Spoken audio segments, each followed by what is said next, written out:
These are just a handful of more than 1 million workers who left their country in search of a job in Qatar. But for many of them, the promise of a better life hasn't materialized.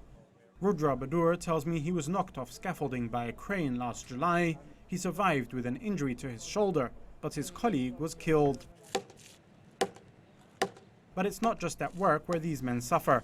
Many live in overcrowded labor camps. They sleep in cramped dormitories where sanitation is often poor. Red card for FIFA! Red card for FIFA! The plight of migrant workers has become more of an issue for Qatar ever since it was awarded the 2022 World Cup. Unions and rights groups have criticized Doha for not doing enough to protect laborers. But the government insists it is doing its best to improve conditions. This week, it met with members of Builders and Woodworkers International, a global trade union representing those in the construction industry. There are some concerns over companies that confiscate passports, but this is illegal and we prohibit this practice. Another improvement we've introduced is an increase in building site inspections and banning companies from making staff work during 11 a.m. and 3 p.m. in the summer when the temperature is too hot.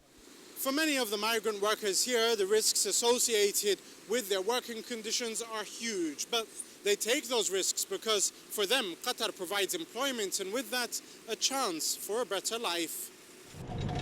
The problem is that many companies take advantage of that. And despite Qatar's labor law being pretty good on paper, it's not properly enforced.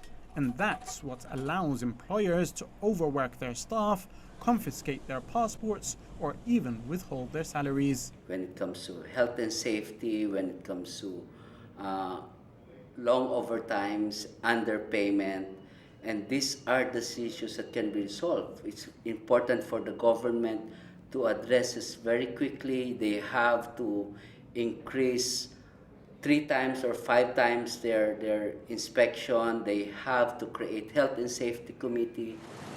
Almost everywhere you look in Doha, you'll see a building site. It's all costing billions of dollars. What many labor unions and rights groups are asking is what will be the human cost of all this.